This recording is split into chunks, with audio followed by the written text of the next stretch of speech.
محمد ابا احد من رجالکم ولکن رسول اللہ وخاتم النبیین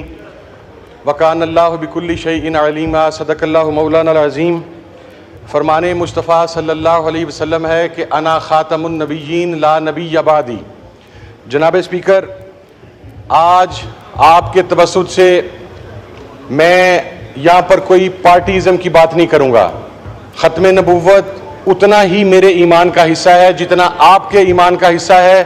جتنا آج اس ایوان میں موجود ہر صاحب ایمان مسلمان کے ایمان کا حصہ ہے۔ آئین پاکستان کے اندر واضح طور پر یہ چیز درج ہے کہ جو مرزئی احمدیز ہیں وہ کسی بھی جگہ پر ہم ان کی عبادت گاہ کو مسجد نہیں کہہ سکتے، ان کی کتاب کو قرآن نہیں کہہ سکتے، اور وہ کسی بھی جگہ پر ایسا فعل سرزد نہیں کر سکتے جو شاعر اسلام سے شامل ہو۔ جناب والا، یہ ایک کیس ہوا، اس وقت میرے سے پہلے چیئرمین پنجاب قرآن بورڈ تھے مولانا غلام محمد سیالوی، اللہ ان کی قبر پر رحمت نازل فرمائے، کووڈ کی وجہ سے اس دنیا سے چلے گئے، اور اس کے بعد میں ایک انسیڈنٹ ہوا اور ہمیں اطلاع ملی کہ ایک جگہ کے اوپر قرآن پاک تحریف شدہ صورت کے اندر اور تحریف شدہ ترجمہ کے ساتھ پرنٹ اور پبلش ہو رہا ہے۔ According to the Punjab Quran Board Act, جو نان مسلمز ہیں نہ وہ قرآن پاک کی پرنٹنگ کر سکتے ہیں نہ وہ قرآن پاک کی پبلشنگ کر سکتے ہیں۔ جناب اعلیٰ، اس فیصلہ کے اوپر وہ مٹیریل بھی وہاں سے ضبط کیا گیا، اس کے بعد proper F I R 295C کی لانچ ہوئی، سیشن کورٹ میں یہ مبارک ثانی کا کیس گیا، وہاں سے اس کی ضمانت جو ہے وہ رد ہوئی، اس کے بعد ہائی کورٹ کے اندر وہ کیس گیا اور اس کی ضمانت وہاں سے رد ہوئی، اس کے بعد ہماری سپریم کورٹ کے اندر وہ کیس آیا، پہلے اس کی ضمانت الاؤ کی گئی اور ریویو پٹیشن کے اندر یہ وہاں پر بات کی گئی جو کہ پاکستان کے آئین کو ری رائٹ کرنے کے مترادف ہے، جو ہمارے کروڑوں مسلمانوں کے جذبات سے کھیلنے کے مترادف ہے۔ ہماری سیٹیں، ہماری عزتیں، ہماری جان مال، ہماری سیاسی وابستگیاں، یہ سب جوتے کی نوک پر ہیں جہاں پر نبی پاک صلی اللہ علیہ وسلم کی حرمت کی بات آتی ہے۔ جناب والا، وہاں پر یہ بات کی گئی کہ وہ اپنی بلڈنگ کے اندر، اپنی چار دیواری کے اندر اپنی مرضی سے کوئی بھی چیز وہ وہاں پر پیش کر سکتے ہیں اور اس کی بات کر سکتے ہیں۔ میں سوال پوچھتا ہوں اپنی سپریم کورٹ آف پاکستان کے ججی سے کہ جناب والا مجھے یہ بتائیں کہ ہم سب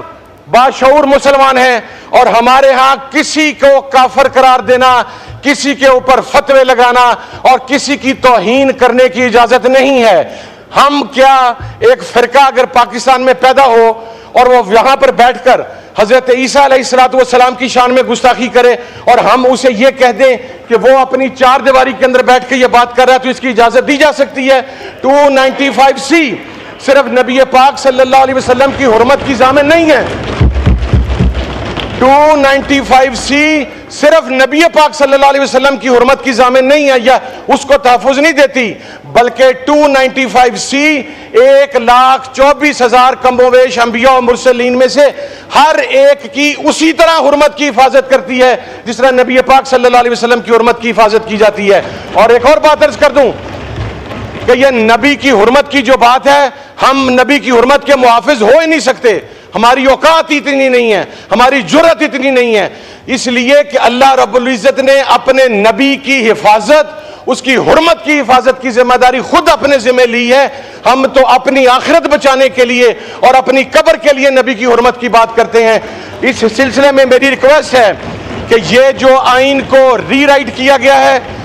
قرآن و سنت کے احکامات کے خلاف فیصلہ دیا گیا ہے، شاعر اسلام کا مذاق اڑایا گیا ہے، قرآن پاک میں تحریف کی اجازت دی گئی ہے۔ یہ پاکستان میں نہیں ہو سکتا کہ کوئی ہمارے لاکھ سیاسی اختلافات ہوں گے، لیکن یہ نہیں ہو سکتا کہ کوئی آدمی اپنی مرضی سے 2 بندے بیٹھیں، 3 بندے بیٹھیں اور وہ قرآن پاک میں تحریف کی اجازت دے دیں کہ آپ ایک عمارت کی 4 دیواری کے اندر بیٹھیں گے اور پھر وہاں پر آپ جو مرضی تحریف قرآن کے اندر کر لیں۔ میں یہ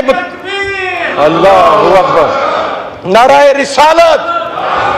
میں یہ مطالبہ کرتا ہوں کہ یہ ایوان بھی اپنی ذمہ داری پوری کرے اس حوالہ سے، اور آپ اس حوالہ سے ایک کمیٹی بنائیں سپریم کورٹ سے بات کی جائے کہ آپ نے آئین پاکستان کو ری رائٹ کیا ہے، آپ نے آئین کی روح سے کھیلا ہے، اور جن ججز نے یہ کام کیا ہے انہیں انصاف کے کٹہرے کے اندر لے کر آنا چاہیے۔ اور میں یہ سپریم کورٹ آف پاکستان سے بھی ریکویسٹ کروں گا کہ آپ اپنے فیصلے کے اوپر نظر ثانی کریں جناب والا، یہ کوئی سیاسی ایشو نہیں ہے، یہ ہم سب کے ایمان کا معاملہ ہے، اور مجھے یقین ہے اسپیکر صاحب کہ آپ اس کے اوپر کوئی ایسی رولنگ دیں گے جس کے ساتھ جو کروڑوں مسلمان ہیں پاکستان میں اور اربوں مسلمان پوری دنیا میں، ان کے جذبات جو مجروح ہوئے ہیں، اس کے اوپر انشاءاللہ کوئی ایسا رولنگ آئے گی کہ آپ کی قبر بھی، آپ کی آخرت بھی، آپ فخر بھی محسوس کریں گے، اور انشاءاللہ آپ کا یہ فیصلہ صدیوں تاریخ میں یاد کیا جائے گا، آپ کی یہ رولنگ۔ بہت شکریہ جی، تھینک یو۔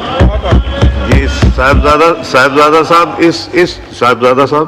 اس ایشو کے اوپر تو دو رائے ہے ہی کوئی نہیں کہ حضور صلی اللہ علیہ وسلم کی عزت، ان کی توقیر، اور یہ ہم سب اپنے دل و جان سے یہ چیز چاہتے ہیں۔